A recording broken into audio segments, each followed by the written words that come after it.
बताया था जो उसकी वैलेंसी होता है, और किसी आयंस का जो होता है वो उसका चार्ज, एसिड में replaceable hydrogen during the reaction, and base में बताया था replaceable OH during the reaction. जिसमें मैंने स्पेशल केस आपको बताए थे कि अगर आपका कोई भी फास्फोरस वाला केस हो तो डायरेक्ट आप निकाल सकते हो, जितने ऑक्सीजन हो फार्मूले में उससे एक कम कर दो उसका इन्फेक्टर आ जाएगा। और एक बोरिक एसिड स्पेशली बताया था कि उसका इन्फेक्टर 1 होता है। यहीं से मैं क्लास जो है स्टार्ट कर रहा हूं अभी। सपोज अब एसिड और बेस करने के बाद सपोज एन फैक्टर आपके पास, नेक्स्ट निकालते हैं बेटा हम एन फैक्टर फॉर साल्ट निकालना हो अपने को। कोई भी सॉल्ट है तो सोल्ट का एन फैक्टर निकालना होता है। तो सोल्ट का एन फैक्टर मतलब, सॉल्ट का मतलब होता है बेटा कोई भी चीज कैटायन और एनायन से मिलकर बनी हो, उसमें पॉजिटिव पार्ट भी होगा नेगेटिव पार्ट भी होगा। Simply if I say you कि how can we prepare a salt, you have already studied in 10th class when an acid, suppose HCl, react with a base, suppose NaOH, and it forms salt and water, NaCl plus water. It means Cl negative gives acid and Na positive gives base and to form salt. तो कोई भी salt है तो उस salt में positive part और negative part आएगा। तो एन फैक्टर फॉर सॉल्ट होता है magnitude of either type of charge, magnitude of either type of charge. चाहे आप पॉजिटिव चार्ज ले लो पर स्पीसीज, चाहे नेगेटिव चार्ज ले लो पर स्पीसीज, जितना आपके पास चार्ज आएगा। Suppose in the example of NaCl, NaCl is salt molecule, तो ये साल्ट का पार्टिकल, इवन साल्ट का पार्टिकल है। इट मीन साल्ट के पार्टिकल में अब आपका जो हम चार्ज लेंगे, पॉजिटिव चार्ज पॉजिटिव +1 और नेगेटिव -1, तो कोई किसी भी एक पार्ट का आप चार्ज ले सकते हो। तो आप इसका एन फैक्टर बोलोगे 1। इट मीन साल्ट का एन फैक्टर क्या होता है बेटा, जो उसका पॉजिटिव चार्ज पर स्पीसीज या नेगेटिव चार्ज आता है तो वो सॉल्ट का आता है। सिंपली सपोज मैं आपको एग्जांपल दूं, potassium sulphate.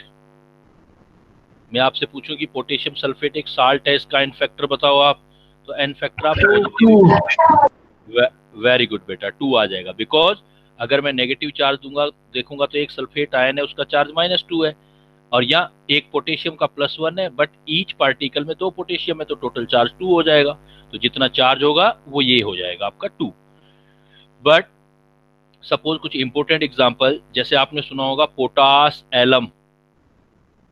Potash alum common language में बेटा हम उसको फिटकरी बोलते हैं।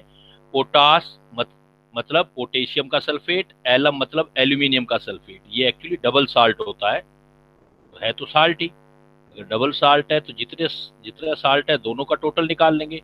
पोटास एलम का फार्मूला क्या लिखेंगे, पोटास मतलब पोटेशियम का सल्फेट K2SO4, एल्यूमिनियम का सल्फेट Al2SO4 का होल थ्राइस। और इसमें 24 क्रिस्टलाइन वाटर होते हैं, तो वाटर को काउंट नहीं करना आपने, वाटर में चार्ज नहीं लेना, बिकॉज आपने सॉल्ट का चार्ज लेना है। तो सॉल्ट में देखो आप कहीं से भी निकाल सकते हो आप। सपोज हम सल्फेट आयन काउंट कर लेते हैं। Suppose if we calculate the charge of sulfate ion in one species of potash alum, total sulfate ion 3 and 1 4, और each sulfate का आयन -2 होता है, देन आपका इट मीन्स पोटास एलम का एन फैक्टर बोलेंगे तो -2 और 3 से -3 टू जा -6 और -2 8, तो इसमें प्लस माइनस नहीं लगाना। I told you in last class in n factor we takes only the magnitude, so it means n factor of potash alum is 8। और ये काम क्या आता है, in last class I told you that n factor of every species is used to the calculate of equivalent weight। equivalent weight का symbol जैसे हमने क्या लिया था E। जैसे आपसे कोई बोले कि पोटास एलम का इक्विवेलेंट वेट कितना होगा, जो इसका फार्मूला वेट कैलकुलेट करोगे डिवाइडेड बाय उसका एन फैक्टर, तो 8 से डिवाइड कर दोगे आप। एक पोटास एलम पूछा जाता है बेटा, एक आपसे पूछा जाता है मोहर साल्ट। एग्जाम में पूछा जाता है what is the n factor of Mohr salt. Actually अगर फार्मूला याद है तो आप कैलकुलेट कर लोगे। What is the Mohr salt, Mohr salt shortcut में लिख रहा हूं मैं FAS। एफ मतलब फेरस का सल्फेट, ए मतलब अमोनियम का सल्फेट, होते सल्फेट ही है इसमें। FAS फेरस का sulphate, ammonium sulphate, Then what is the formula of FAS? Ferrous sulfate, FeSO4, ammonium sulphate, NH4 twice SO4। ये भी डबल साल्ट का एग्जांपल हो गया। फेरस सल्फेट, अमोनियम सल्फेट, इसमें क्रिस्टलाइन वाटर जो होता है 6 पार्टिकल होता है वाटर का। तो वाटर का चार्ज नहीं लेना आपने, आपने सिर्फ सॉल्ट का लेना है। तो कितना होगा बताओ बेटा? फेरस सल्फेट का अगर आपसे एन फैक्टर पूछा जाए तो कितना बताएंगे आप? 4। किससे काउंट कर सकते हो? चाहे पॉजिटिव चार्ज से काउंट करो और चाहे नेगेटिव से। तो वेरी सिंपल कि हम सल्फेट आयन काउंट कर लेते हैं। एक सल्फेट आयन ये रहा, एक सल्फेट आयन ये रहा, टोटल 2 सल्फेट आयन है, 2 इसका और 2 इसका। इट मींस एन फैक्टर आ गया 4। It mean you can say that equivalent weight of Mohr salt is, जो उसका फार्मूला वेट होगा, डिवाइडेड बाई 4। क्लियर बेटा? कि कोई भी साल्ट है तो किसी भी साल्ट में अगर आपको एन फैक्टर निकालना है तो उसमें आइदर टाइप ऑफ चार्ज ले लो, उसका मैग्नीट्यूड ले लो, वो उसका एन फैक्टर हो। Any doubt to any student? Clear? आगे चलें। सर एक डाउट है सर। हाँ बोलो बेटा। सर ये जो पोटेस एलम वाला है, हाँ सर इसमें हमने एनायन के प्रोस्पेक्टिव से देखा तो NF8 आया। वो कैटायन भी 8 आएगा बेटा। देखो एक पोटेशियम का 1 होता है, +1। जी एक पोटेशियम का +1 होता है और एक एल्यूमिनियम का +3 होता है चार्ज। जी। तो 3 2 जा 6 हो गया और 2 हो गया। 8 हो जाएगा। जी क्लियर सर। बेटा? Okay clear? सर। चलो बेटा आगे चलते हैं। देन देखो एन फैक्टर ये मैंने क्यों करवाया आपको, तो इससे हमें एक जो प्रॉब्लम है वो सोल्व करनी है। तो अब हम क्या करेंगे, कॉन्सेप्ट ऑफ, जैसे पहले मोल पढ़ा है, ये कॉन्सेप्ट ऑफ ग्राम इक्विवेलेंट, या सिंपली मैं आपको बोलूंगा इक्विवेलेंट का पढ़ेंगे। ग्राम इक्विवेलेंट और इक्विवेलेंट। तो जैसे मोल एक टेक्निकल टर्म है, ऐसे इक्विवेलेंट भी एक टेक्निकल टर्म है। इसको मैं लिखा करूंगा इक्विवेलेंट ऐसे करके। तो इक्विवेलेंट को कैसे कैलकुलेट करते हैं? बिकॉज ये कैलकुलेशन है, किसी भी स्पीसीज का बेटा आपने इक्विवेलेंट निकालना है तो इक्विवेलेंट इज इक्वल टू होता है mole into n factor. Mole into n factor. तो आप मोल को एन फैक्टर से मल्टीप्लाई कर दो तो किसी का भी इक्विवेलेंट कैलकुलेट हो जाएंगे। सपोज मेरे पास 1 मोल H2SO4 है, 1 मोल H2SO4। तो इसमें मुझे इक्विवेलेंट निकालने हैं, तो कैसे निकालूंगा? देखो इक्विवेलेंट इज इक्वल टू हो जाएगा मोल इंटू एन फैक्टर। मोल कितना दिया हुआ है उसने? 1 मोल H2SO4 का 1, एन फैक्टर H2SO4 का 2 होता है। Then you can say that H2SO4 के इक्विवेलेंट 2 होंगे, बट 1 मोल H2SO4 में H2SO4 का इक्विवेलेंट 2 होगा बट मोल 1 होगा। तो मोल को अगर हम एन फैक्टर से मल्टीप्लाई कर दें देन जो कैलकुलेशन आएगी इट इज द इक्विवेलेंट। और यू नो मोल के जितने फार्मूले हैं वो सारे पुट कर सकते हो आप। You know that in previous classes you knew about the number of moles. Number of moles small n है तो किस किस से निकाल सकते हो? Number upon Avogadro number, weight upon formula weight. तो इन सब चीजों से आप मोल निकाल सकते हो। तो इक्विवेलेंट भी तो निकाल सकते हो। तो इक्विवेलेंट क्या लिख सकते हो? इक्विवेलेंट का कैलकुलेशन भी निकाल सकते हो। इक्विवेलेंट इज इक्वल टू होता है मोल। मोल की जगह आप क्या यूज कर सकते हो? इनमें से कुछ भी यूज कर सकते हो। Mole is equivalent is equal to mole into n factor. ये एन गिवन नंबर है, ये एवोगैड्रो नंबर है और ये एन फैक्टर है। या फिर कैसे निकाल सकते हो इक्विवेलेंट? आपके पास वेराइटी ऑफ सिचुएशंस है कैलकुलेशन की। मोल अगर वेट दे रखा है तो वेट से निकालो, weight upon formula weight into n factor. And you know formula weight को एन फैक्टर से डिवाइड करते हैं तो इक्विवेलेंट वेट आ सकता है। तो एक फार्मूला ये भी हो गया बेटा, equivalent weight is equal to weight upon equivalent is equal to weight upon equivalent weight. Because equivalent weight is equal to, अभी हमने पढ़ा, किसी का भी mole factor upon n factor. तो इक्विवेलेंट क्या है बेटा? एक कैलकुलेशन है। किसी के भी मोल को एन फैक्टर से मल्टीप्लाई कर देंगे तो उसके इक्विवेलेंट बन जाएंगे। जिस जिस चीज से मोल निकाल सकते हो वो सारी चीजें यहाँ रख सकते हो। तो इक्विवेलेंट के भी बहुत सारे फार्मूले बन जाएंगे। Equivalent is equal to mole into n factor. Equivalent is equal to number upon Avogadro number into n factor. Equivalent is equal to weight से निकालना है तो weight upon formula weight into n factor, या formula weight upon n factor equivalent weight होता है तो equivalent का ये फार्मूला भी यूज कर सकते हो। इक्विवेलेंट किसी के भी इक्विवेलेंट और gram equivalent is equal to weight upon equivalent weight. Here जो मैं ई लिख रहा हूं, ई का मतलब है इक्विवेलेंट वेट। इक्विवेलेंट वेट, इस पर बात अभी डिटेल करेंगे लेकिन पहले अपने यहीं बात करते हैं कि इक्विवेलेंट वेट इतना, अभी एक बार ध्यान रखो, इक्विवेलेंट वेट भी कैलकुलेशन है, formula weight upon n factor. तो ये फार्मूले आपको बड़े अच्छे तरीके से तैयार करने हैं, इंपॉर्टेंट है काफी। जब इक्विवेलेंट आप कर लेते हो देन हम जो हमारी कॉन्सेंट्रेशन टर्म एक रह गई थी वो कर सकते हैं बेटा हम। हमारा कॉन्सेंट्रेशन टर्म एक रह गया था normality. Now see the concentration term normality. Normality अगर इक्विवेलेंट में कैलकुलेशन करना चाहें तो उसको हम नॉर्मेलिटी कहते हैं। तो what is the normality? It is the number of gram sir equivalent. हाँ बोलो। सर ये लास्ट वाला समझ नहीं आया। क्या समझ नहीं आया बेटा? इक्विवेलेंट इज सर ये equal to equivalent- weight upon equivalent weight कैसे आया? ये देखो इधर क्या Yes. इधर देखो क्या लिखा है, equivalent is equal to weight upon formula weight into n factor. जब फार्मूला वेट को एन फैक्टर से डिवाइड करते हो, अब डिवाइड हो गया ना ये इससे, एम डैश Yes, को sir. एन एफ से डिवाइड किया तो वो क्या चीज होती है आपकी? Equivalent weight. तो एम डैश और Yes, एन एफ sir. हटा दूंगा तो उसकी जगह ये लिख दूंगा मैं, तो वेट अपॉन इक्विवेलेंट वेट आ Okay, जाएगा। sir. Clear? Now Yes, sir. now you can see what is the normality.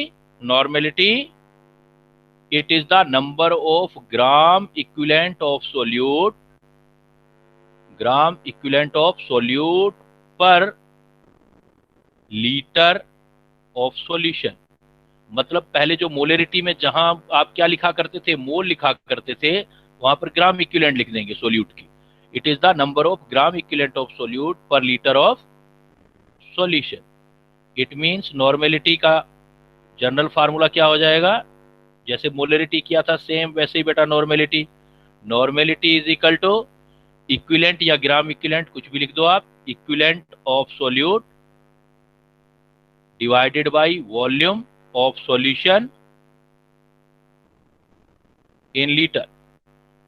अगर मिलीलीटर लो तो 1000 से आप डिवाइड कर देंगे। तो normality is equal to equivalent of divided equivalent of solute divided by volume of solution in litre.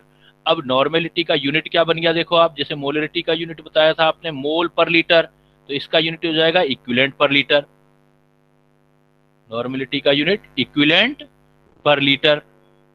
दूसरी बात क्या है कि जैसे नॉर्मेलिटी इसमें भी वॉल्यूम आ रहा है, जैसे मोलरिटी वॉल्यूम आता था तो टेम्परेचर से डिपेंड करता था, तो ये भी टेम्परेचर से डिपेंड हो जाएगा वॉल्यूम भी। तो नॉर्मेलिटी भी क्या रहेगी? टेम्परेचर डिपेंडेंट कंसंट्रेशन टर्म हो जाएगा, टेम्परेचर डिपेंडेंट। तो सेम जैसे कैलकुलेशन मोलरिटी किया था वैसे ही है बेटा ये। फर्क सिर्फ इतना है कि जब नॉर्मेलिटी की जगह मोलरिटी कैलकुलेट करते हो तो मोल की जगह आप इक्विवेलेंट रख दो। तो अदर फार्मूला भी तो बना सकते हैं बेटा हम। अब कन्वर्ट करते जाओ जितने मर्जी फार्मूले, जैसे मोलरिटी के बनाए थे आपने, तो कैसे बनाओगे आप? Normality is equal to equivalent, equivalent is equal to आपने फार्मूला बनाया वेट वाला, तो आप ये लिख सकते हो ना, normality suppose n, n suppose normality को रिप्रेजेंट कर रहा है। तो इक्विवेलेंट क्या होता है? वेट अपॉन इक्विवेलेंट वेट, तो weight of solute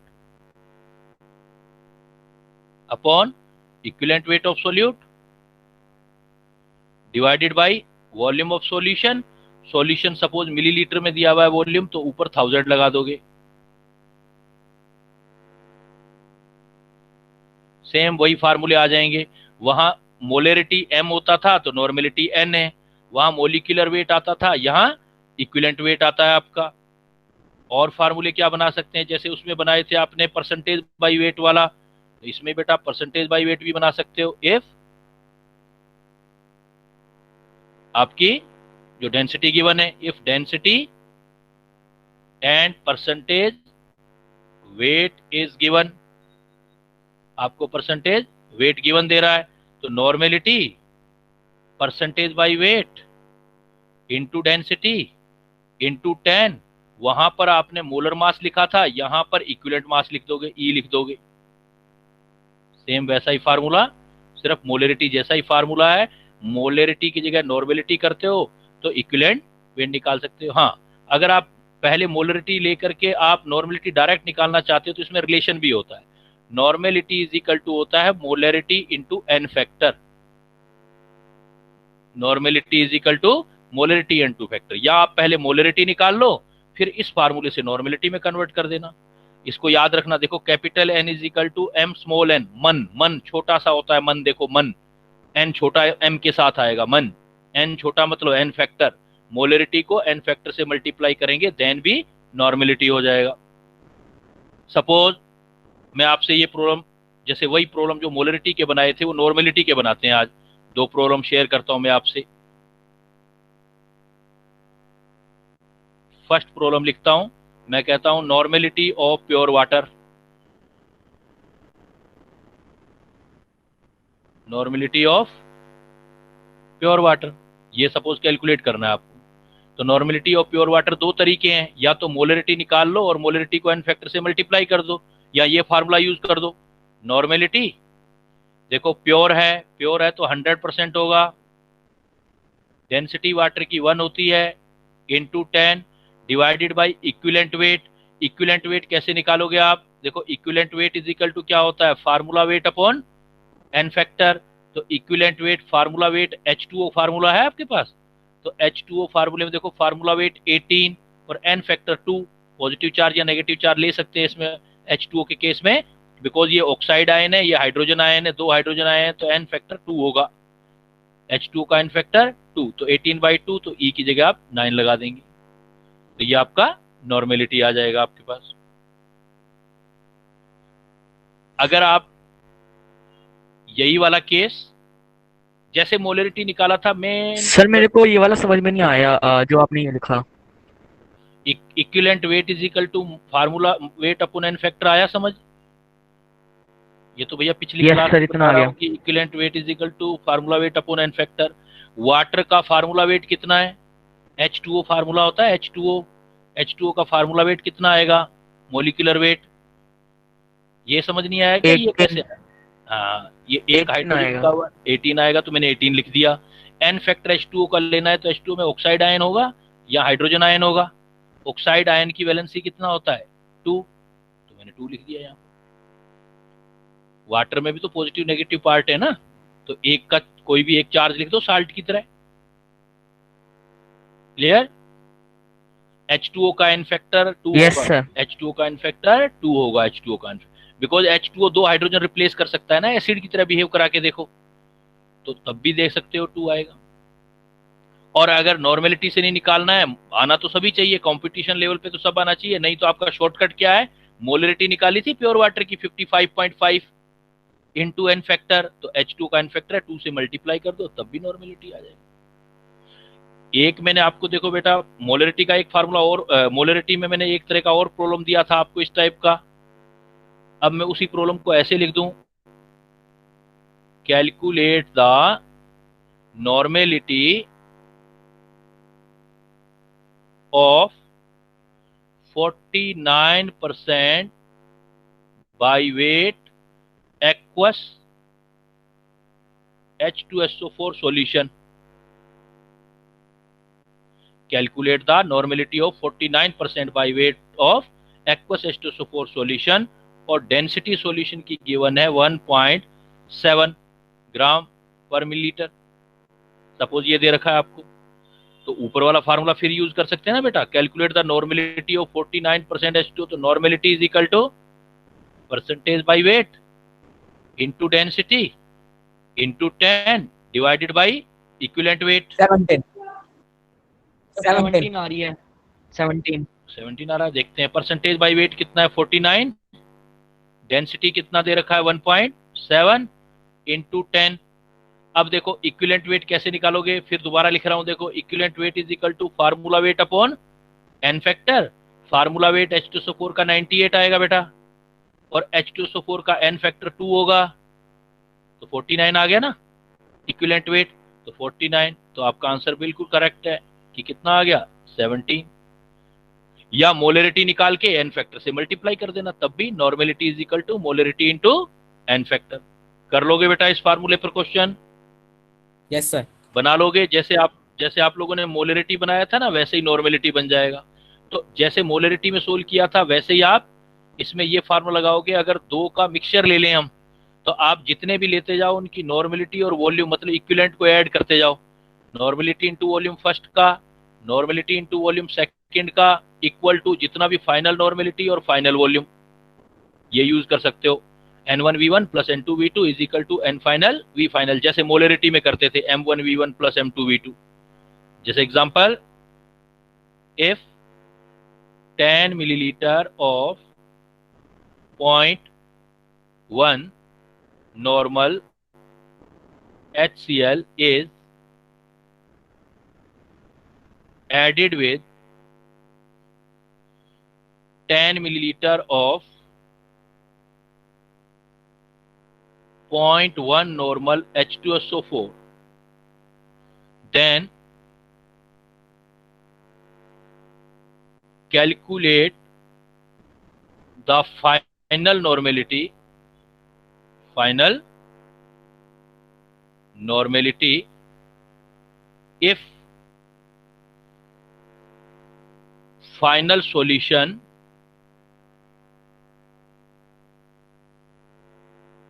is diluted up to 100 milliliter, तो कोई भी स्पीसीज हो तो हम उसका N1V1 plus N2V2 is equal to N final V final कर सकते हैं बेटा। तो इसी कॉन्सेप्ट को लगा दो, तो क्या आएगा देखो, N1 0.02 आ रही है। N1V1 plus N2V2 equal to N final V final. N1 देखो HCl के लिए आ रहा, दोनों एसिड हैं तब ऐसा कर सकते हैं, दोनों ही एसिड हैं देखो, तो ऐड कर सकते हो, एसिड के इक्विवेलेंट ऐड हो जाएंगे। एक एसिड एक बेस होता तो बड़े में से माइनस कर देते हम छोटे वाले के इक्विवेलेंट। तो N1V1 plus N2V2 is equal to N final V final. तो देखो 10 मिलीलीटर 0.1 नॉर्मल HCl, तो नॉर्मेलिटी 0.1 इंटू 10 मिलीलीटर प्लस दूसरे की normality again 0.1 and volume again 10 millilitre is equal to final normality we want to calculate and final volume 10 ये तो था, but उसने ये सब खत्म करके सीधा बोल दिया कि फाइनल सॉल्यूशन को कहां तक डाइल्यूटेड कर दिया है हमने, 100 मिलीलीटर तक, मतलब कुछ और पानी भी मिला दिया है और टोटल वॉल्यूम 100 हो गया, तो ये 100 यूज कर लेंगे अब हम। अगर ये 100 नहीं दिया होता तो 10 ये और 10 ये 20 यूज करते आप, तो ये कितना हो गया, ये कैंसिल हो गया पॉइंट, ये भी कैंसिल हो गया बेटा पॉइंट, तो ये कितना हो गया 1 और 1 2/100, ये नॉर्मेलिटी आ गई, मतलब फाइनल नॉर्मेलिटी आपकी 0.02 आ जाएगी, 0.02। यहां आपने देखा एक पॉइंट, मैंने कहा एक बात लिखी कि मैंने कहा कि इनके इक्विवेलेंट ऐड कर दिया करो। एक्चुअली N1V1 इक्विवेलेंट भी होता है, कैसे, आपने अभी पढ़ा, normality is equal to equivalent upon volume in litre. इसका मतलब इक्विवेलेंट इज इक्वल टू, ये फार्मूला भी तो बन गया कि किसी की नॉर्मेलिटी को उसके वॉल्यूम से मल्टीप्लाई कर दें तब भी इक्विवेलेंट बन जाएंगे। तो कैलकुलेशन है एक बेटा, फार्मूले को घुमा फिरा के कैसे भी निकाल दो आप। तो ये इक्विवेलेंट प्लस ये equivalent equal to final equivalent, या N1V1 plus N2V2 is equal to N final V final. यहां तक बेटा किसी को डाउट? सर हाँ सर ग्राम इक्विवेलेंट और इक्विवेलेंट वेट में डिफरेंस क्या है? ग्राम इक्विवेलेंट एक कैलकुलेशन है, जिसको इक्विवेलेंट भी बोल रहे हो, शॉर्टकट में इक्विवेलेंट बोल रहे हो या ग्राम इक्विवेलेंट बोल रहे हो, और इक्विवेलेंट वेट भी एक कैलकुलेशन है। और ये कैलकुलेशन है क्या, अभी मैंने बताया कि इक्विवेलेंट आप वेट से कैलकुलेट कर सकते हो। क्या फार्मूला बताया, equivalent is equal to weight upon equivalent weight. इसका मतलब किसी के वेट को इक्विवेलेंट वेट से डिवाइड कर दोगे तो ग्राम इक्विवेलेंट निकल आएंगे। Yes clear? Yes sir. इसका मतलब ग्राम इक्विवेलेंट या इक्विवेलेंट अलग चीज है और इक्विवेलेंट वेट अलग चीज है। क्लियर? Yes sir. चले आगे, नेक्स्ट वन। अब आपने नॉर्मेलिटी पढ़ लिया, इक्विवेलेंट पढ़ लिया, नॉर्मेलिटी पढ़ लिया, तो इससे अब क्या होता है कि हम कोई भी जो रिएक्शंस करते हैं, लिमिटिंग रिएजेंट पढ़ाया था ना मैंने आपको, लिमिटिंग रिएजेंट मोल कंसेप्ट में लिमिटिंग रिएजेंट किया था ना हम लोगों ने। Yes sir. Yes sir. Yes sir. हाँ, तो उसका यूज अब उससे क्या होता था, हमें इक्वेशन बैलेंस करके क्वेश्चन बनाना होता था, लेकिन अब हम इजीली बना सकते हैं। तो मैं अब इंट्रोड्यूस कर रहा हूं आपको इक्विवेलेंट वेट और कैसे कैसे निकाल सकते हो आप। तो इंट्रोडक्शन ऑफ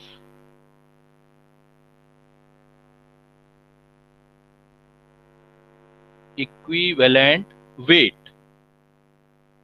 इक्विवेलेंट वेट मतलब अब ई निकालना सीख रहे हैं हम, ई इक्विवेलेंट वेट। तो देखो क्या क्या फार्मूले बताए मैंने। पहला मैंने क्या बताया कि इक्विवेलेंट वेट किसी का भी निकालना है, ई निकालना है, मतलब इक्विवेलेंट वेट किसी भी स्पीसीज का है तो जो उसका फार्मूला वेट आ जाए, ये तो अभी कई बार पढ़ लिया, फार्मूला वेट को किससे डिवाइड कर दें हम, एन फैक्टर से। तो किसी का भी बेटा इक्विवेलेंट वेट आ जाएगा, मतलब सिंपल फार्मूला क्या हो जाएगा, इक्विवेलेंट वेट मतलब E is equal to formula weight upon n factor. तो किसी का भी इक्विवेलेंट वेट एक तो आप सीधा फार्मूला वेट से एन फैक्टर में डिवाइड करके कर सकते हो।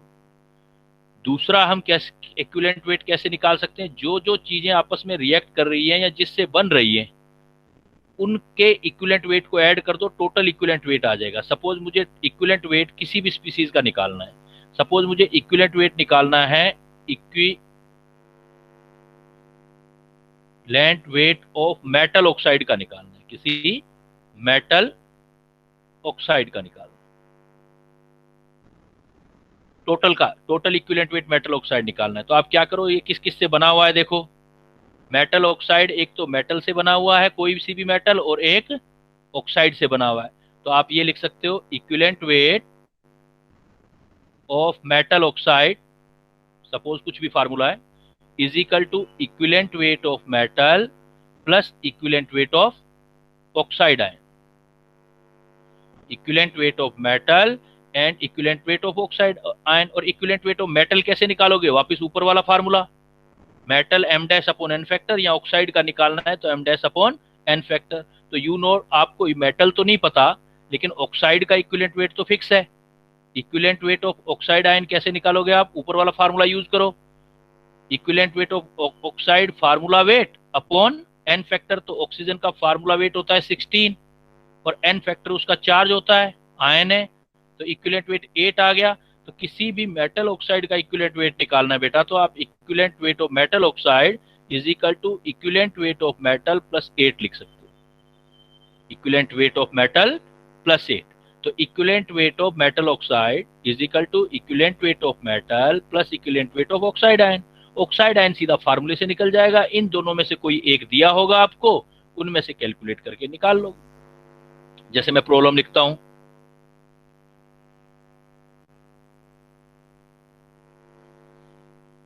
सपोज मैंने ये प्रॉब्लम लिखा, if equivalent weight of metal oxide, देखो वर्बली होने लग जाएंगे न्यूमेरिकल, अगर आप सही तरीके से यूज करने लग जाओ ना। If equivalent weight of metal oxide is 20, then what is the equivalent weight of metal, 12. 12. Very good, 12। Because equivalent weight of metal oxide क्या आ जाएगा आपका, equivalent weight of metal plus equivalent weight of oxide ion. Clear. तो equivalent weight of metal oxide तो दे रखा था 20, metal का निकालना था सपोज x, ऑक्साइड का फिक्स है, formula weight upon n factor 2 तो 8, तो देखो x 12 आ जाएगा। तो वर्बली बोलने लग जाओगे, मतलब आपके माइंड में ही कैलकुलेशन होने लग जाएगी, आपको नीड ही नहीं होगा कॉपी पेन चलाने का, जितनी क्लैरिटी आती जाएगी पॉइंट में। सपोज इसी पॉइंट को मैं बेटा ऐसे दे रहा हूं, अब ये मेटल ऑक्साइड है, जरूरी नहीं ऑक्साइड है, कोई भी एनायन हो उसका सम कर देना आप। सपोज मैं आपको ये लिख रहा हूं बेटा,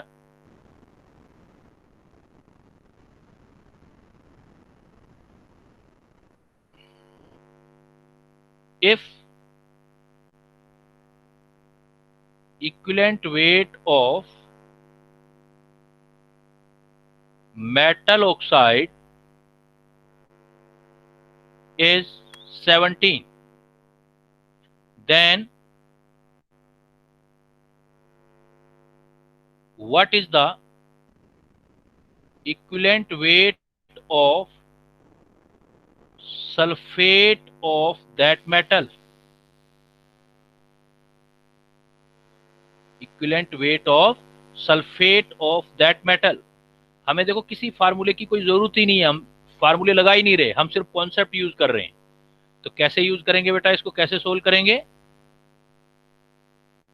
देखो पहले आपको उस मेटल का ऑक्साइड दिया हुआ है, मेटल ऑक्साइड, और दूसरी बार जो इक्विवेलेंट वेट पूछ रहा है मेटल सल्फेट का पूछ रहा है, तो दो इक्वेशन बना लेते हैं। Equivalent weight of metal oxide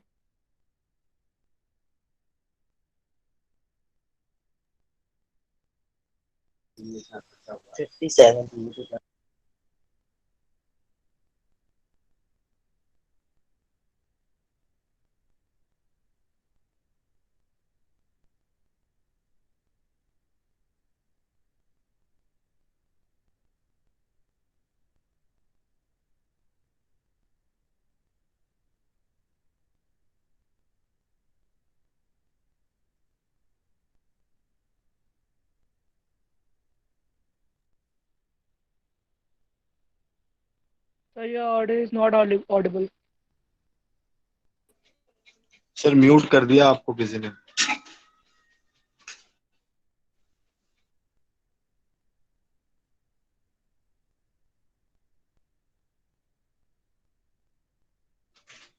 किसने किया म्यूट सर को?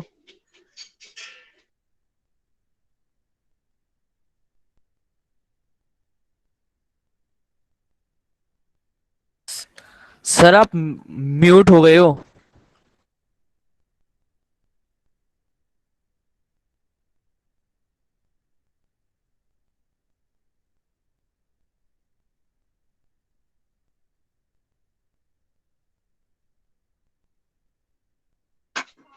Hello hello.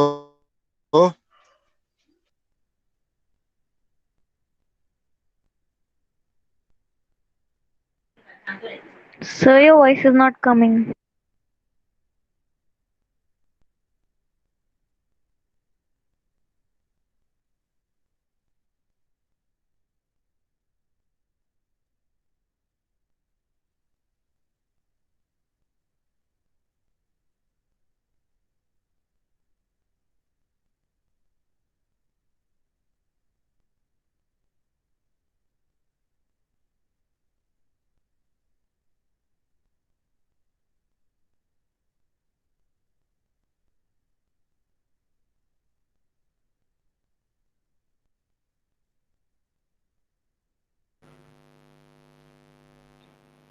हेलो बेटा, आवाज आ रही है मेरी? सर पहले नहीं आ रही थी।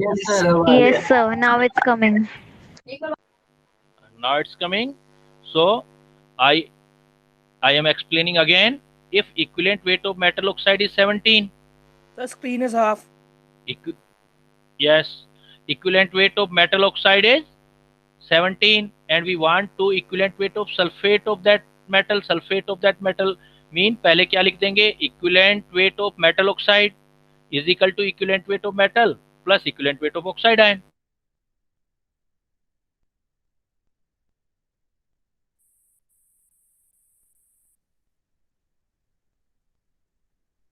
सर आप फिर से म्यूट हो गए। सर आप फिर से हो गए। Hello sir.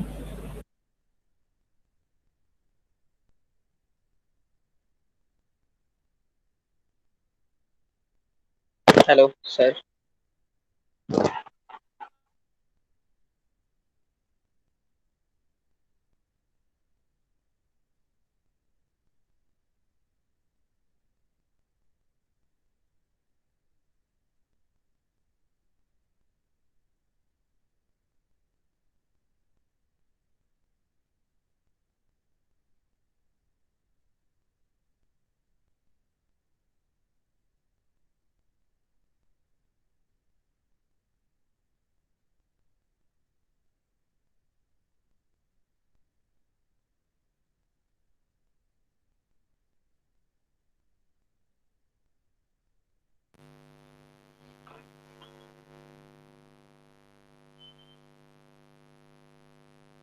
Hello? Yes sir. Hello? Yes, yes sir. Sir. Huh. Is my voice coming now? Clear? Yes, sir. Yes sir. This question is Yes, clear? sir. Yes sir. Yes sir.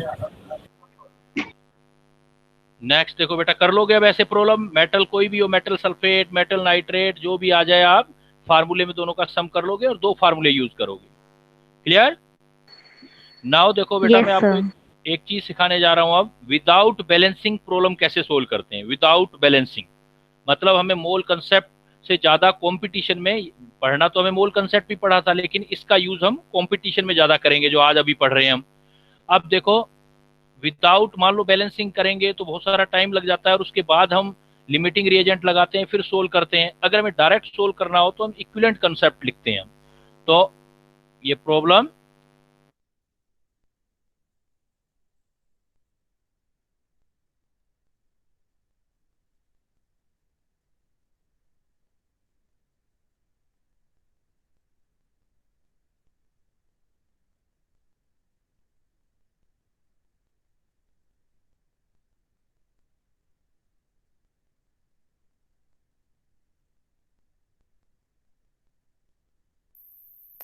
हो गए। Sir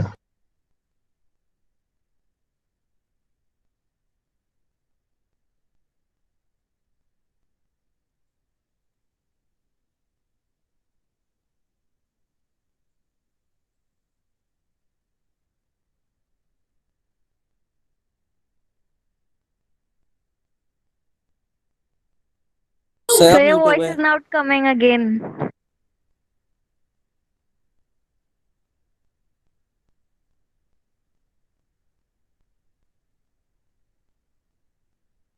Hello, sir.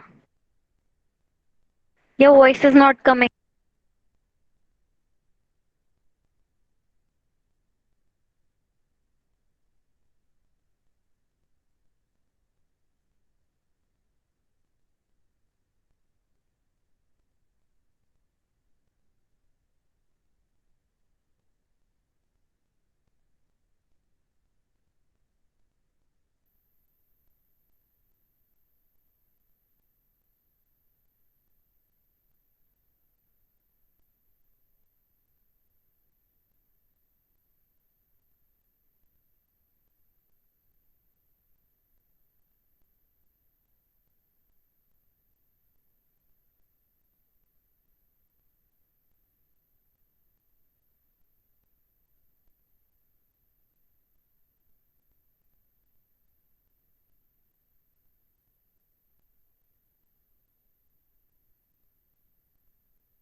हाँ hello. Yes sir. Hello. हाँ, Yes, yes sir. Sir. Voice में problem होगा। Yes, sir. हाँ, screen में कर रहा हूँ अभी। हाँ, अब देखो बेटा, अब क्लियर है ना? तो अब देखो, अब कोई भी आपको प्रॉब्लम शॉर्ट आउट करना है। अब आपको सपोज कैसी भी इक्वेशन दे दी, a+2b हाफ सी, आपको इनके coefficient, no need to check the coefficient, you can direct write equivalent of a is equal to equivalent of b is equal to equivalent of c। मतलब जितने equivalent a के react होंगे उतने b के, और product भी उतना ही बन जाएगा, इक्विवेलेंट c का बन जाएगा। इस चीज को कैसे यूज कैसे करना है, मेन चीज आपने ये देखनी है। मतलब यहाँ वो आपको, जिस बच्चे को लिमिटिंग रिएजेंट लगाना नहीं आता, अभी भी प्रॉब्लम आ रहा है, उसके लिए बेस्ट है वो इक्विवेलेंट कॉन्सेप्ट लगाए। Suppose as example I say U a metal oxide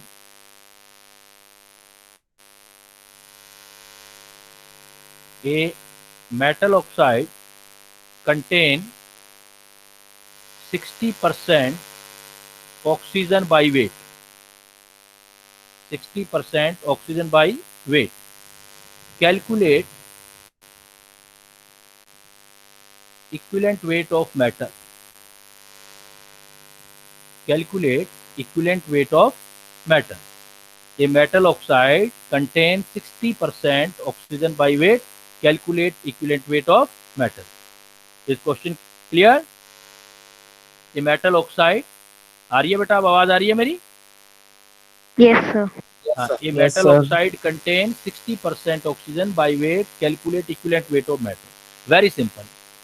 आप सोचो कि एक मेटल ऑक्साइड है, तो मेटल ऑक्साइड बना किस किस का होगा? मेटल का और ऑक्साइड का, इन दोनों से मिलकर बना होगा।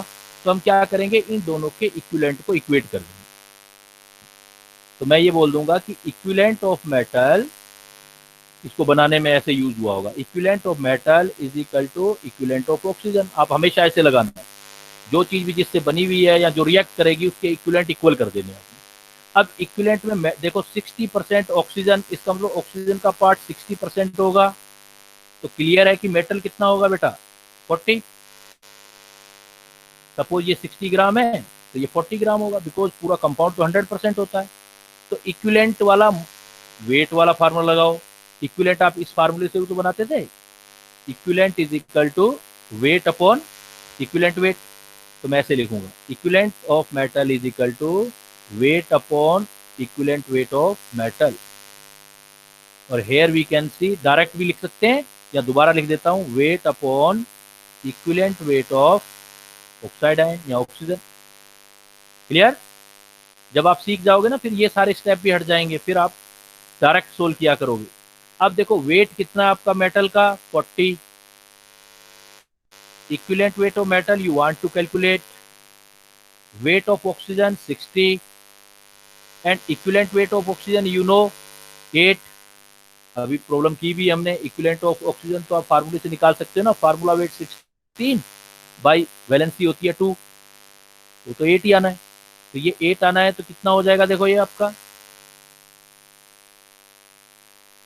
तो ये हमारा और कैंसिल होता है तो कर देंगे, अदरवाइज हम इसको ये 2 से ये 3 से, तो 8 2 जा 16 by 3 equivalent weight of metal आ गया, इक्विवेलेंट वेट ऑफ मेटल।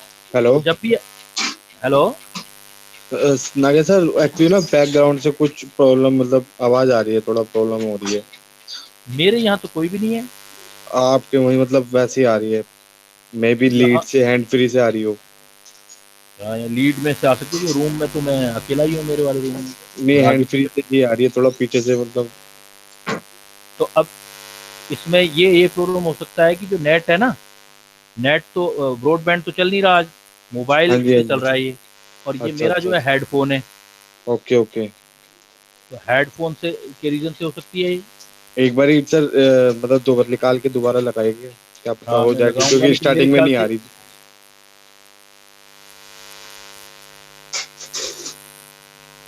हाँ हेलो, हाँ ठीक है सर, अब कुछ ठीक है,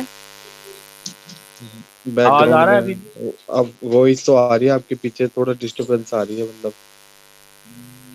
क्या स्टार्टिंग मुझे में नहीं लगता थी, है अभी हुई है। नहीं, उस टाइम तो मैंने दूसरे वाला लगा रखा था ना, वो मैंने कहा था कि उसमें फिर उसमें वो म्यूट हुए जा रहा है वो वाला, अच्छा अच्छा, वो तो आज लाइट नहीं थी इसलिए मैंने वो यूज किया था, उसमें म्यूट हो जाता है। चलिए सर करिए, ज्यादा नहीं है वो तो।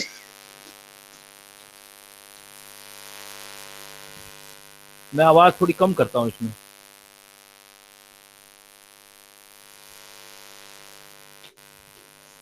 हेलो, हाँ हाँ हेलो, सर, अब ठीक है, अब ठीक है। अब ठीक है, हाँ पहले से ठीक है अब। मैंने वॉइस कुछ कम कर दिया इसका। ठीक है ठीक है। ठीक, हेलो, हाँ बेटा, ये देखो मेटल ऑक्साइड जब भी कोई होगा तो आप उसके इक्विवेलेंट को इक्वेट कर देंगे। तो equivalent of metal is equal to equivalent of oxygen, दोनों का वेट दे रखा है तो इक्विवेलेंट वेट से भी तो निकाल सकते हो ना, वेट अपॉन इक्विवेलेंट वेट। तो weight upon equivalent weight of metal is equal to weight upon equivalent weight of oxygen. Weight इसका 40 है और इसका ऑक्सीजन का उसने 60 दिया है, तो 40 by equivalent weight of metal 60 by 8, तो कैलकुलेशन करके हम मेटल का निकाल लेंगे। क्लियर? सर ये किसी भी Yes, कंपाउंड में sir. कर सकते अब देखो इसी प्रॉब्लम को मैं ऐसे दे रहा हूं, ट्राई करो आप, उल्टा करके लिख देता हूं। If a metal oxide contain 40% by weight metal, 60 कर देते हैं, 60% बाई वेट मेटल, या ऐसा करते हैं, पिछले से चेंज करते हैं, 40% by wait oxygen.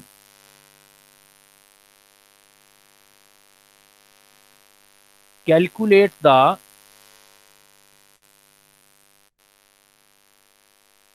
equivalent weight of chlorides of this metal, chloride of this metal. A metal oxide contain 40% by weight of oxygen. Calculate the equivalent weight of chloride of this metal. बनाओ बेटा, जरा try करो इसको बनाने की, same concept use करना है।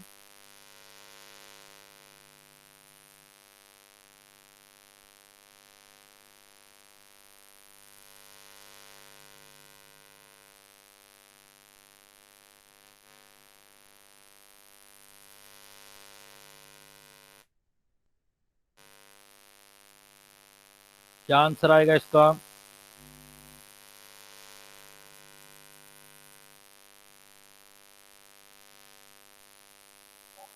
Sir 48.5 85 किसने आंसर दिया बेटा? शुभम तुमने? शिवम शिवम, हाँ भूल जाता हूँ, शिवम 85 आया तुम्हारा? ठीक है, चेक करते हैं, लेट मी चेक। सर 48 और बेटा 48.5 48.5 ये किसका आया बेटा? अनस क्या नाम है आपका? अनस 48.5 किसका है बेटा? नाम बताओ, नाम याद होंगे ना, फिर मैं पूछा करूंगा तुमसे।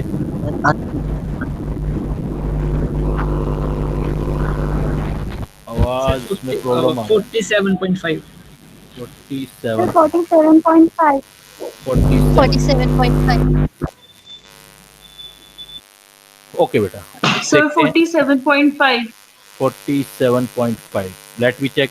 देखो ये मेटल ऑक्साइड है, तो मेटल ऑक्साइड कितना क्लियर है, कोई भी मेटल और ऑक्सीजन मिलके कोई मेटल ऑक्साइड बना है ना, और मेटल ऑक्साइड में ये भी क्लियर है कि 40% बाई वेट ऑक्सीजन है, तो इट मींस ऑक्सीजन हो गया 40 ग्राम तो मेटल हो जाएगा 60 ग्राम, रेशियो तो यही रहेगा। तो हम कंसेप्ट इक्विवेलेंट का लगाते हैं, equivalent of metal is equal to equivalent of oxygen, और इक्विवेलेंट वेट से निकालने हैं तो होता है weight upon equivalent weight formula. Equivalent निकालने का मेटल का weight upon equivalent weight, oxygen का weight upon equivalent weight. Clear? अब वेट देखो, मेटल कितना दे रखा है बेटा आपको 60, और इक्विवेलेंट वेट ऑफ मेटल नहीं पता, वेट ऑफ ऑक्सीजन है 40, और इक्विवेलेंट वेट ऑफ ऑक्सीजन बहुत बार कर लिया, अभी हमने वही यूज करेंगे 8, तो इसका मतलब ये कितने पे कैंसिल हो जाएगा? देखो तो इक्विवेलेंट वेट ऑफ आ गया मेटल, कितना आया बेटा equivalent weight of metal? 12। But question मैंने एक स्टेप और इंक्रीज कर दिया था, पिछला वाला क्वेश्चन ऐड कर दिया था मैंने साथ में। मैंने आपसे मेटल का इक्विवेलेंट वेट नहीं पूछा, मैंने आपसे पूछा है क्लोराइड का equivalent weight of chloride of that metal. तो सपोज मेटल क्लोराइड होगा, तो equivalent weight of metal chloride is equal to equivalent weight of metal plus equivalent weight of chloride ion. Equivalent weight of metal already have been calculated 12, and chloride का 35.5, because formula weight upon n factor 1 ही है तो 35.5 ही आएगा। It means जिसका answer कितना था 47.5, that is the correct answer, 47.5। Clear बेटा? किसी को डाउट? बना लोगे? Yes sir. कर लोगे ना ऐसे? बस इन्हीं कंसेप्ट को घुमा फिरा के आगे पीछे करके वो पूछता रहेगा। किसी बच्चे को डाउट हो तो कैन आस्क। कहीं पे भी किसी को डाउट आ रहा है तो पूछ सकता है बेटा।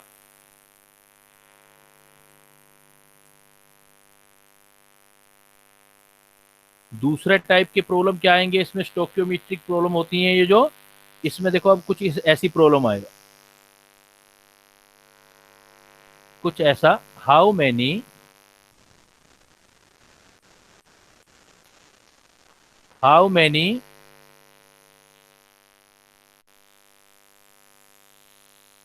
amount of benzoic acid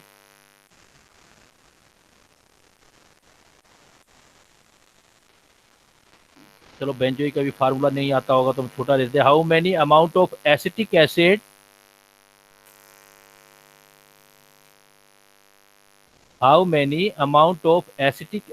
is required to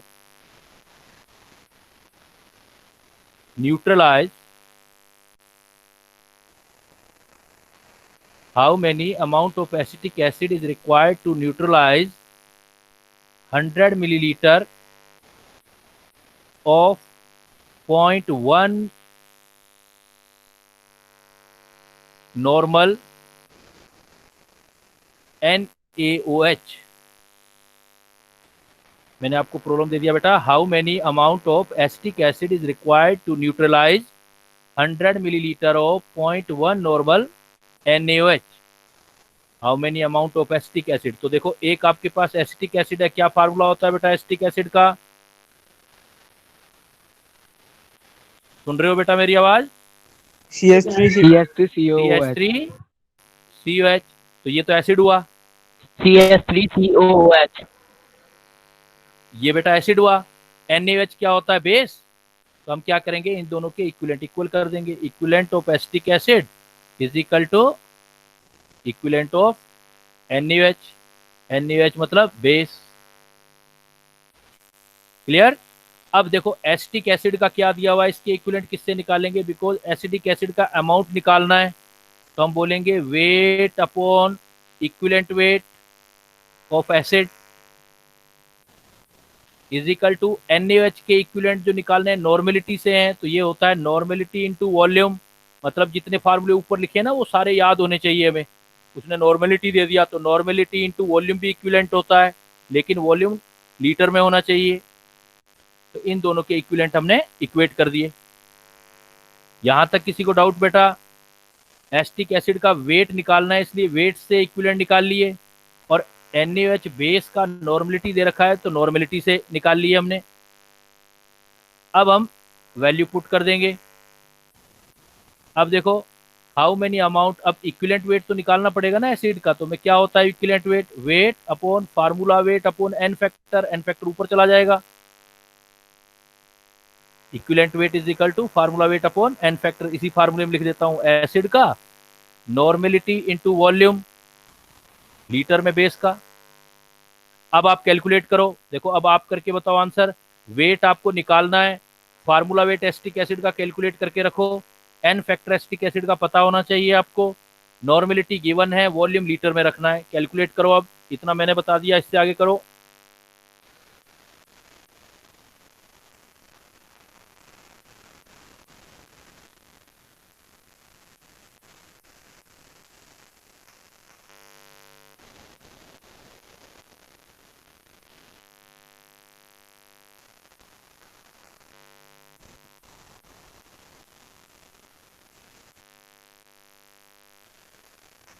zero 0.48 grams. 0.48 ग्राम। 0.6 0.1 का 48 आया, एक का 0.6 आया है। चेक करते हैं बेटा, देखो वेट कैलकुलेट करना चाहते हो एसिड का। अब ये देखो चेक करते हैं, फार्मूला वेट कितना होगा एसिटिक एसिड का, 60। CH3COH का 60 आ रहा है, कितना आ रहा है देख लेना। सॉरी सर, वो ना 0.6 ही होगा। 0.6 ही होगा, कैलकुलेट कर लेते हैं बेटा। n फैक्टर देखो एसिटिक एसिड का 1 नहीं होता है, नॉर्मेलिटी गिवन है 0.1 और वॉल्यूम है हमें 100 मिलीलीटर है, तो लीटर में कन्वर्ट करोगे आप बेटा, 1000 से डिवाइड कर दोगे। इट मींस ये 0 भी यहाँ चला गया, तो ये 2 0 यहाँ से कैंसिल हो गए और 1 0 यहाँ से कैंसिल हो गया, तो 6 इधर चला जाएगा, तो कितने ग्राम आ जाएगा बेटा? 0.6। 0.6। देखो, तो इसमें देखो हमें कोई बैलेंसिंग का रिक्वायरमेंट नहीं रहा। सारा क्वेश्चन हमने सिर्फ एक इक्विवेलेंट कंसेप्ट, अगर हमें एन फैक्टर आता है और इक्विवेलेंट के फार्मूले सारे आते हैं तो हम इक्विवेलेंट लगा के हमने कर दिया। बट इक्विवेलेंट लगाना उसी से है जो हमें गिवन डेटा दे रखा हो, ऊपर जो गिवन डेटा दे रखा होगा उसी से इक्विवेलेंट करना। जैसे एसिटिक एसिड का वेट है तो वेट वाला इक्विवेलेंट निकालना पड़ेगा, और इस वाला नॉर्मेलिटी वाला निकालना पड़ेगा इधर का।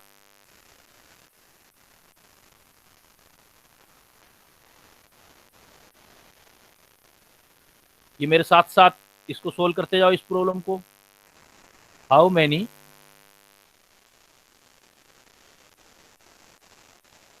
अमाउंट ऑफ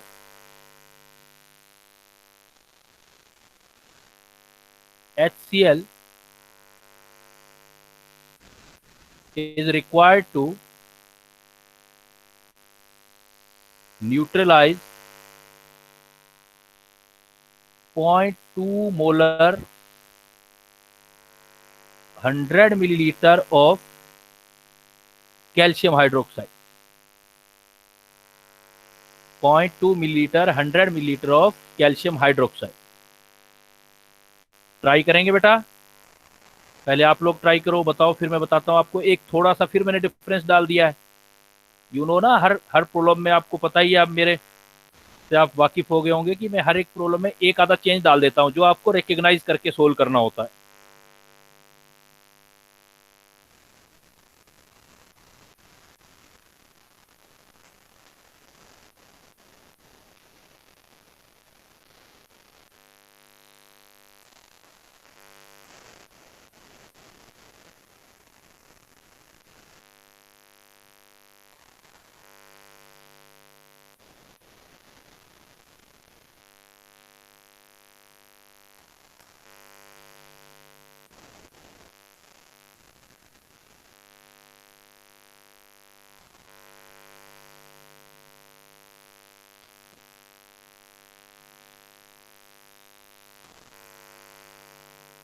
आया बेटा किसी का आंसर?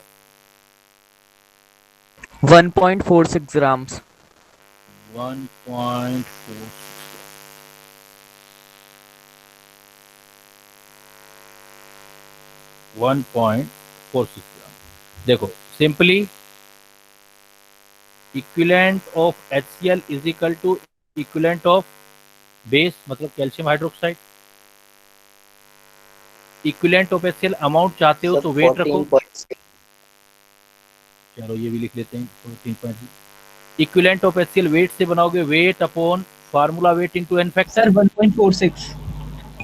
1.4 चेक करते हैं बेटा। ये एसिड के लिए आगे देखो इक्विवेलेंट। अब बेस के लिए बनाओगे equivalent weight of calcium hydroxide, तो बेस के लिए क्या दे रखा है? मोलरिटी। तो equivalent is equal to mole into n factor भी तो होता है, मोल इनटू एन फैक्टर इसके लिए यूज करते हैं बिकॉज मोलरिटी है। तो पहले मोल में चले जाओ, मोल में जाके फिर उसको मोल बना लो मोलरिटी से। पहले तो फार्मूले बनाने सीखोगे आप, इनटू एन फैक्टर। अब मोल इज इक्वल टू क्या पढ़ा था? Molarity into volume. Mole is equal to molarity into volume litre into n factor. तो बेस के लिए ये डेटा है, तो ये वाले इस फार्मूले से हम इक्विवेलेंट निकाल लेंगे। देन आपका देखो अब बाकी कैलकुलेशन बना लेंगे। तो वेट कितना आया आपका? वेट कैलकुलेट करना चाहते हो, फार्मूला वेट कितना है HCl का? 36.5, एन फैक्टर HCl का 1, मोलरिटी गिवन है 0.2, वॉल्यूम 100 मिलीलीटर है, लीटर में कन्वर्ट करना पड़ेगा बेटा आपको। कैल्शियम हाइड्रोक्साइड है तो एन फैक्टर लेना पड़ेगा 2। ये हो गया। अब इसको आप सोल्व कर लो। देखो ये तो इससे कैंसिल हो जाएगा, तो वेट इज इक्वल टू क्या आ जाएगा?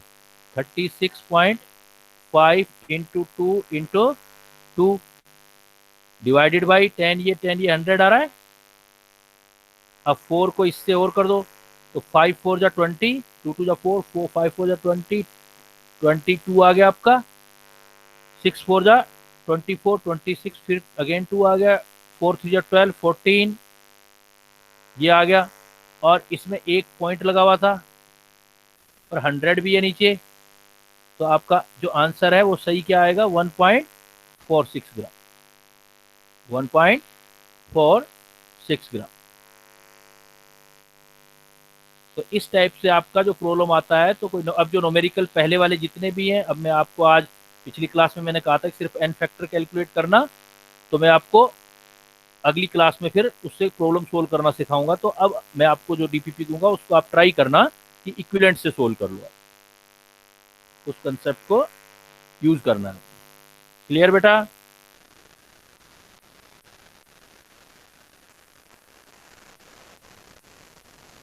अब एक दो चीज और एक्स्ट्रा मुझे बतानी है आपको, बट उसको मैं उससे पहले जो बोर्ड की छोटी बड़ी चीजें हैं वो मैं बता देता हूँ इस चैप्टर में, क्योंकि इसी के साथ हम रिडोक्स स्टार्ट कर देंगे। जो फर्स्ट का लास्ट चैप्टर रिडोक्स स्टार्ट कर देंगे, उससे पहले में कुछ छोटी छोटी चीजें हैं, इवन मेरे ख्याल से आपने फिजिक्स में पढ़ा भी होगा, बट मैं एक बार इंट्रोड्यूस कर देता हूँ। इसमें क्या इंट्रोडक्शन है मेरा कुछ चीजों का। सपोज आपने ये वर्ड पढ़ा होगा, एक फिजिक्स में पढ़े होंगे या फर्स्ट चैप्टर में आते हैं, उसमें precision and accuracy. Yes sir, पढ़ा है। Precision and accuracy. अब बोर्ड लेवल पर थोड़ा कर लेते हैं क्योंकि बोर्ड में कुछ चीजें हैं। Precision and accuracy. तो प्रीसीजन का मतलब क्या होता है बेटा? जो हम रिजल्ट रिपीट करते हैं, अगर वो रिजल्ट क्लोज आ जाए, तो क्लोजनेस ऑफ रिजल्ट, कोई भी प्रैक्टिकल करते हैं और उस रिजल्ट का क्लोजनेस आ जाए, क्लोजनेस ऑफ रिजल्ट, तो क्लोजनेस ऑफ रिजल्ट को बोलते हैं हम प्रिसीजन। लेकिन जो इन क्लोजनेस ऑफ रिजल्ट का एवरेज आता है, या जो भी क्लोजनेस ऑफ रिजल्ट आए हैं, अगर वो आपके एक्चुअल से मैच खा जाता है, तो उसको एक्यूरेसी बोलते हैं। तो इसको कहेंगे, एक्यूरेसी का मतलब होगा मैचिंग ऑफ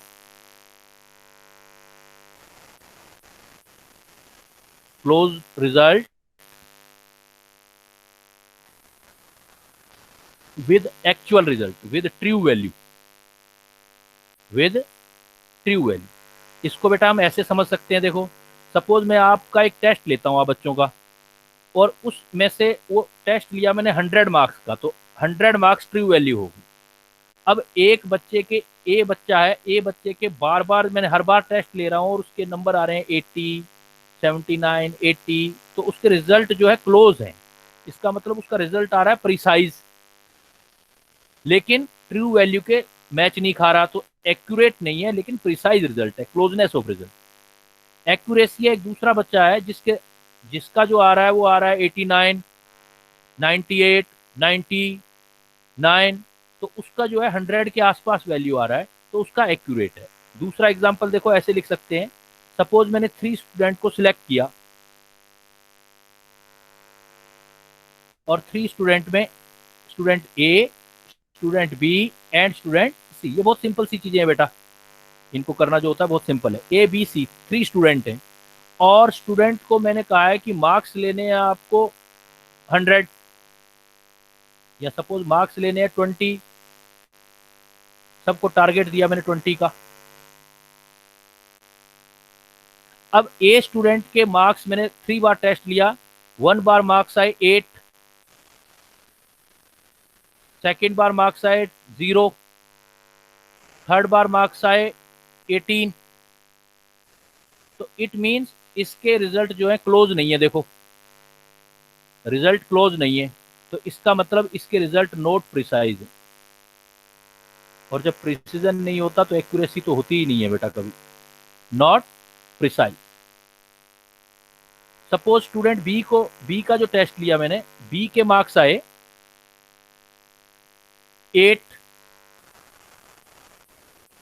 7, 8, ये मार्क्स है, तो इसके काफी हर टेस्ट के अंदर काफी क्लोज रिजल्ट आए, इसका मतलब इसका रिजल्ट है प्रिसाइज,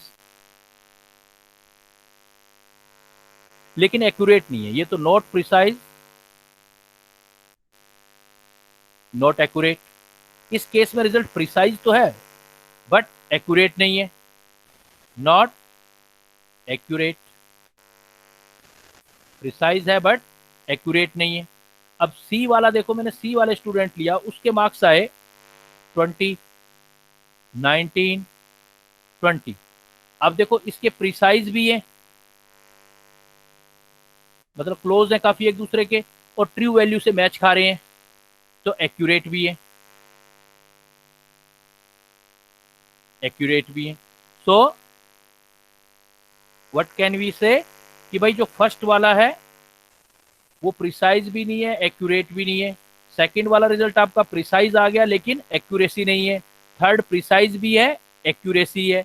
तो क्या बोल सकते हो, देखो आपके लिए, अगर ये तो हो गया आपका थ्योरेटिकल क्वेश्चन, मतलब बोर्ड के लिए कंपटीशन में आया तो आएगा तो एक लाइन आएगी क्या, विदाउट प्रिसीजन। देखो without precision accuracy is not possible, but without accuracy, ये देखो विदाउट एक्यूरेसी, एक्यूरेट नहीं है लेकिन प्रिसाइज है, तो without accuracy precision is possible. तो इसका मतलब अगर कोई बच्चा एक एक्सपेरिमेंट कर रहा है और बार बार एक जैसे रिजल्ट आ रहे हैं तो जरूरी नहीं है कि वो एक्यूरेट हो। Without accuracy precision possible, but जिसका एक्यूरेट रिजल्ट होगा वो तो प्रिसाइज भी होगा। मतलब without accuracy precision possible, but without precision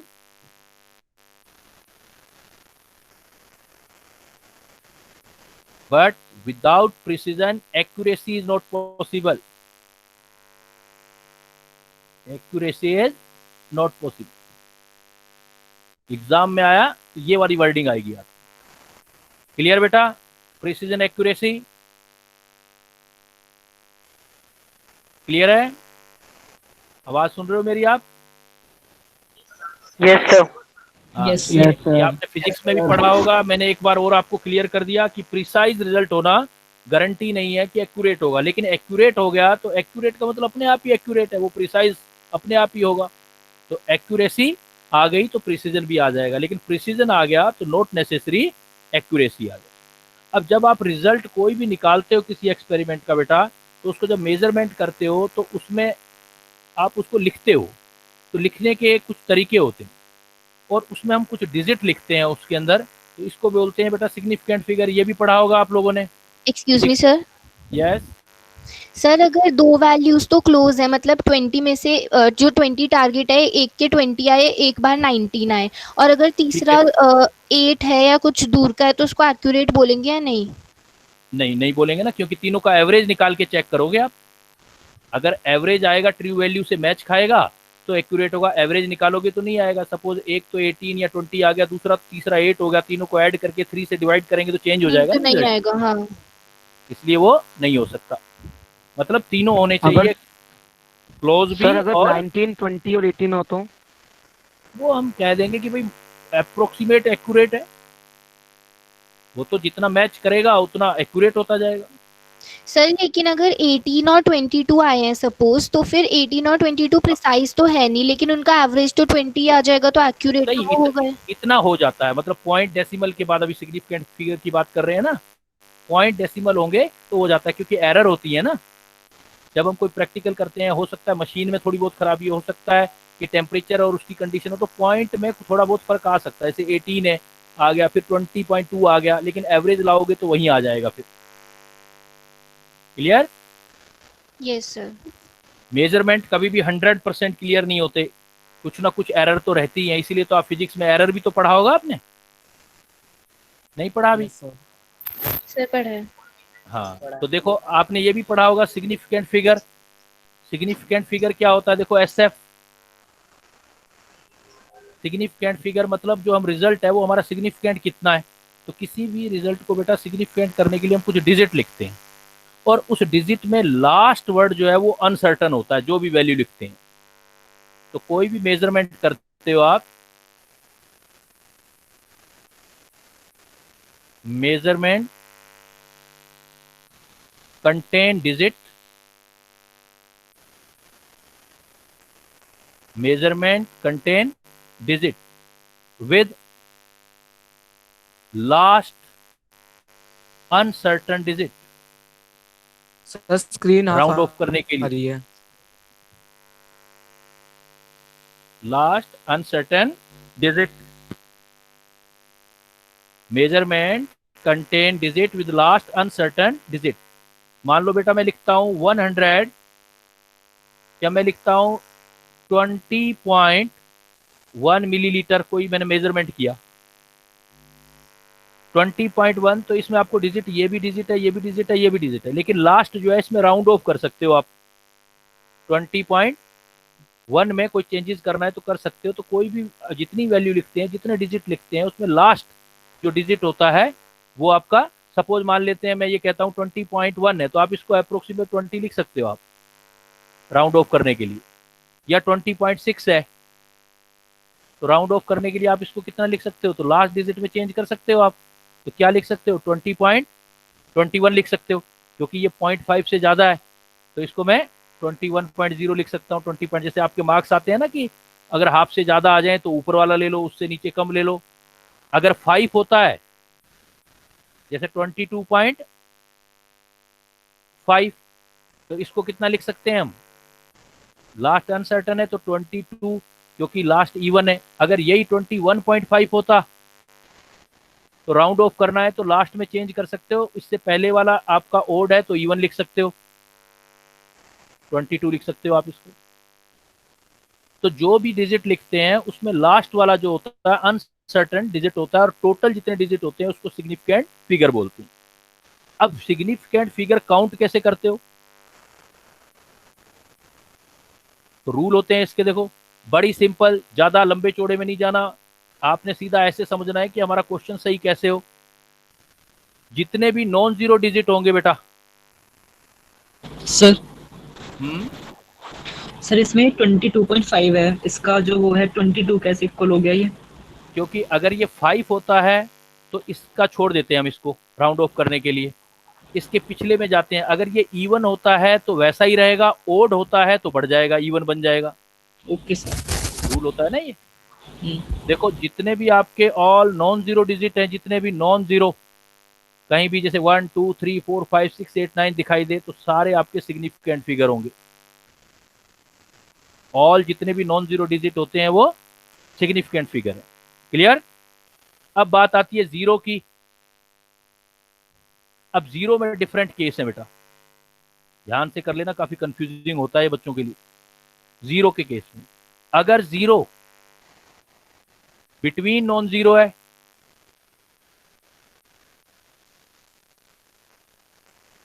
zero between non zero, तो सिग्निफिकेंट फिगर काउंट करना बेटा उसको। जैसे मैं लिख दूं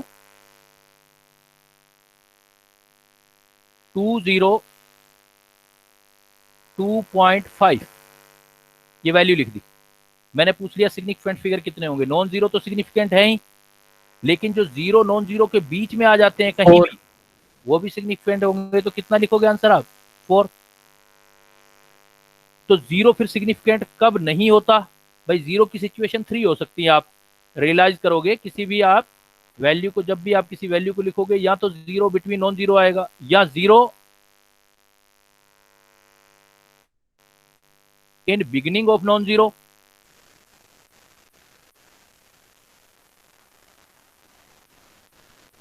zero in beginning of non zero, तब वो कभी भी सिग्निफिकेंट नहीं लेना। अगर जीरो स्टार्टिंग में आते हैं, जैसे ये वैल्यू लिख दिया मैंने 0.0, चाहे कितने भी जीरो लिख दिए 0.025, तो नॉन जीरो डिजिट तो ये रहे, नॉन जीरो डिजिट ये रहे। तो नॉन जीरो से आगे जितने भी जीरो लगे हैं तो इनको काउंट नहीं करना आपने, तो सिग्निफिकेंट फिगर 2 हो जाएंगे। तो जो जीरो नॉन जीरो के बीच में लिखते हैं वो काउंट करने होते हैं, जो जीरो आगे लगते हैं वो काउंट नहीं करने होते हैं। सबसे बड़ा प्रॉब्लम आता है जब जीरो एंड में हो, zero after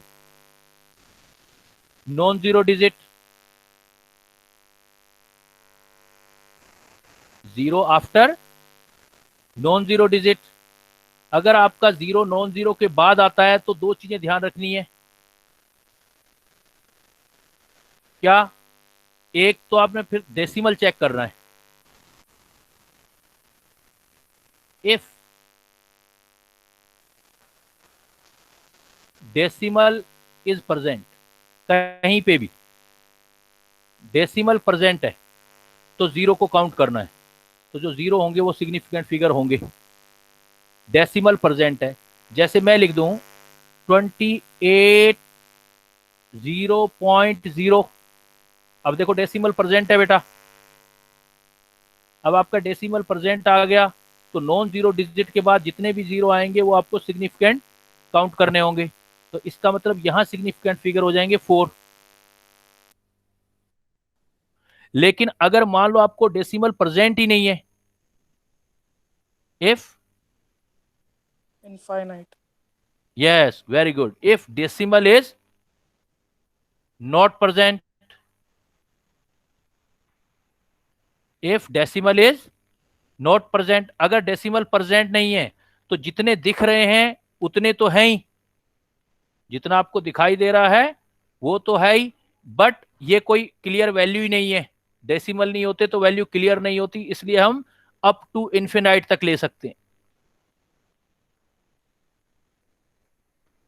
up to infinite, क्योंकि इसका मतलब डेसिमल नहीं लिखा हो तो कोई एक्यूरेसी ही नहीं है वैल्यू में। कैसे? इसको जो ऐसे संभलते हैं बेटा, सपोज मैंने आप एक बच्चे को कहा कि भैया तुम मेजरमेंट करके दो, उसने मुझे मेजरमेंट करके दिया 22। अब 22 का तो कोई मतलब ही नहीं है ना, मैं एक्यूरेसी कैसे देखूंगा? मैं इसको ऐसे भी तो लिख सकता हूं 22.0, या मैं इसको लिख सकता हूं 22.00, जैसा मन चाहे वैसे लिख सकता हूं। तो अगर मैंने ऐसे लिख दिया तो देखो सिग्निफिकेंट फिगर कितने आ गए आपके पास। और इवन जो 22.0 है तो इसमें तो एक ही जीरो सिग्निफिकेंट हुआ, इसमें 2 जीरो हुए, तो लिखने के तरीके पे डिपेंड करेगा। जब तक डेसिमल नहीं आता तब तक क्लैरिटी नहीं होती कि सिग्निफिकेंट फिगर कितने होते हैं। तो डेसिमल नहीं है तो हम इन्फिनाइट कह सकते हैं सिग्निफिकेंट फिगर। मिनिमम जरूर कह सकते हो, मिनिमम जितने नंबर दिखाई दे रहे हैं उससे लेकर के आगे आप कितना भी यूज कर सकते हो उसको। तो सिग्निफिकेंट फिगर आपका, जैसे मैं इसको ऐसे भी तो लिख सकता था 2.2 इंटू 10⁻⁻1। अब देखो 2.2 इंटू 10⁻⁻1 कर दिया तो सिग्निफिकेंट फिगर कितने रहेंगे? सिर्फ 2। तो मिनिमम जितने दिख रहे होते हैं उतने हो सकते हैं और मैक्सिमम कितना भी हो सकता है, तो अप टू इन्फिनाइट। तो इसमें देखो वैल्यू में कोई फर्क नहीं रहा। 2.2 इंटू 22 को मैंने लिख दिया 2.2 इंटू 10⁻⁻1, पावर वाले कभी भी सिग्निफिकेंट काउंट नहीं होंगे। तो 2.2 इंटू 10⁻⁻1 का सॉल्यूशन करूंगा तो 22 ही आएगा बेटा। लेकिन सिग्निफिकेंट फिगर कितना हो गया? 2। इसमें सिग्निफिकेंट फिगर कितना हो गया? 3। इसमें सिग्निफिकेंट फिगर 4। जैसे मर्जी चाहे लिखना चाहूं मैं। तो आप बहुत ज्यादा याद ना करके थोड़ा लेकिन क्लियरिटी से याद करेंगे कि जितने भी नॉन जीरो हैं वो सारे सिग्निफिकेंट है बेटा। जीरो की बात आएगी तो जीरो की 3 सिचुएशन आएंगी, 3 situations are arise about to zero. If zero between the non zero then always significant, if zero in beginning of non-zero then never significant, if zero after non-zero digit then आप check करोगे, you have to check decimal is present or decimal is absent. if decimal is present then zero is taken as significant, after वाले last वाले, and if decimal is not present then significant figure up to infinite. clear बेटा? किसी को doubt? चलूं आगे। Physics में मैंने देखा था, आपने किया हुआ भी था, वही चीज है, दोबारा रिपीट कर रहा हूं। आगे चलें? Yes sir. Yes sir. अब देखो Yes, बेटा, sir. अब आपको क्या है कि अब डिवाइड मल्टीप्लिकेशन और मतलब मैथमेटिक्स करनी है आपने। तो मैथमेटिक्स कैसे करते हो आप? जब आप मतलब साइंस के अंदर जब आप मेजरमेंट करोगे तो ऐड, मल्टीप्लाई, सब्सट्रैक्ट ये सब कैसे करोगे? तो जब भी आप बेटा इसमें जब ऐड या सब्सट्रैक्ट करते हो, ऑन एडिंग और subtracting, adding on subtracting, result is reported with minimum decimal place, minimum decimal place। या सिग्निफिकेंट वर्ड ही नहीं बोल रहा मैं, देखो क्या वर्ड बोल रहा हूं, minimum decimal place as given. जो भी डेटा आपको दिए गए हैं, जो भी डेटा गिवन है उनमें डेसिमल प्लेस चेक करो, आपके फाइनल रिजल्ट में मिनिमम डेसिमल प्लेस आने चाहिए अगर आप ऐड या सब्सट्रैक्ट करते हो। व्हाट डू आई से?